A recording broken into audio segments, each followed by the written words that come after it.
Why are so many people talking about threats to our democracy? On the right, the threat is described as this: arrest people for saying things the White House doesn't like. That's the end of the First Amendment. The raid is the weaponization of the justice system in an attack by radical left Democrats. Weaponized government to go after their number one opponent. Boys can be girls and girls can be boys. I got some Bud Lights for us. Non-binary pronouns. Critical race theory. Fuck these fascists! Fuck these fascists! A seemingly endless stream of people. Hundreds of migrants. Explosions, fires, even an American flag up in flames. On the left, the threat is described as this: throngs of protesters climbing the steps on the western side of the Capitol. Revolt is a word that can be used here. Voter fraud. The system was rigged. The election is rigged. Build that wall. Build that wall.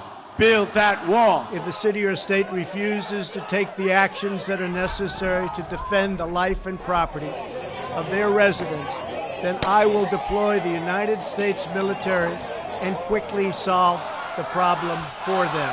Lock them all up. But there is one threat to democracy that left, right, and center all seem to agree on: the mainstream media. According to New York Times Siena College poll, 84% of people think it's the mainstream media who are a threat to democracy. 84%. Let's start with what democracy is in the American context. Obviously, it isn't everyone gets a vote on every issue. How could you do that with 340 million people? We have a representative democracy. In America, we elect a president, and then, based on where we live, representatives to the U.S. Congress. Ditto for our state governments, where everyone in the state votes for governor, and then you vote for state legislators based on where you live. In other representative democracies like Britain, or Germany, or Japan, or India, the rules can be a little different. For example, in some places, you vote for a slate of candidates, or for candidates who don't represent a specific geographic area. In many countries, the national leader is chosen by a majority of members of the legislature, not directly by voters. Those different rules of the game result in some countries having 3 parties, or 4, or 15, whereas for almost all of our history, we've only had 2 parties. In America, for almost all elected positions, you can get elected by having the most votes, even if you don't get more than 50%. This is especially true in presidential elections.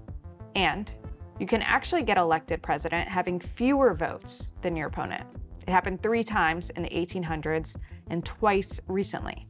And only about 20% of voters bother to vote in primary elections, the elections which determine who the Republican candidate and the Democratic candidate are.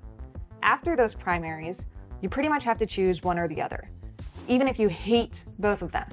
It's one or the other. Some people say that's really what threatens American democracy, that our system, our rules for who is on the ballot and how a candidate wins are broken, or that those rules may have worked before cable news and social media and AI, but they don't work anymore. And we'll come back to that in a future video. In addition to representative democracy, we also have a constitutional democracy, where the will of the people expressed in elections is constrained by the individual rights outlined in our Constitution.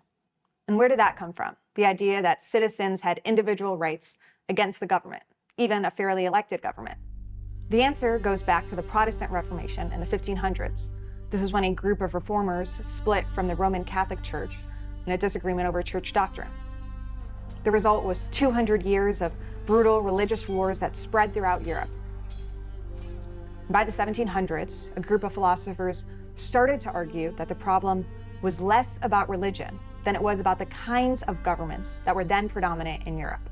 At the time, Europe was dominated by monarchies, where even if the people had some constitutional protections, they were still considered subjects to be ruled by a king, rather than citizens who have rights. Kings claim this authority based on something they called a divine right to rule, meaning that their authority was derived from God.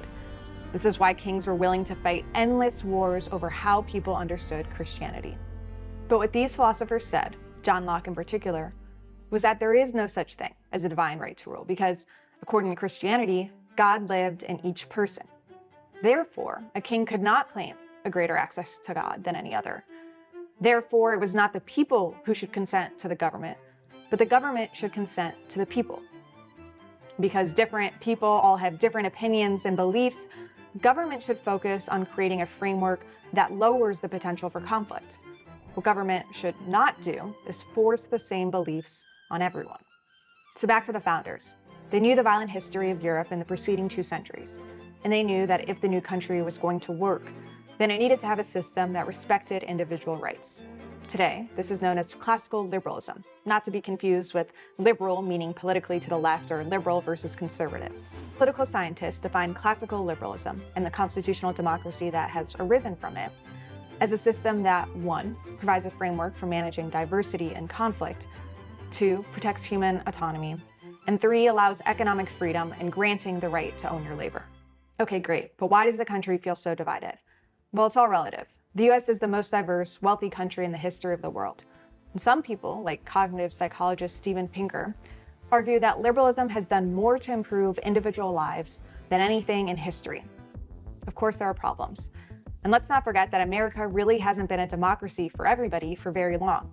I mean, women didn't get the vote until 1920, and the Civil Rights Act was not passed until 1964. So there's a point there. But the democracy we have now is the result of the contribution of millions of people since the nation's founding.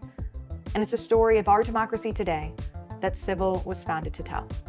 From original investigations to explainers to breaking news, Civil is here to build a community of people who believe that the country deserves better than what the corporate media is giving us. For more, please subscribe and stay tuned.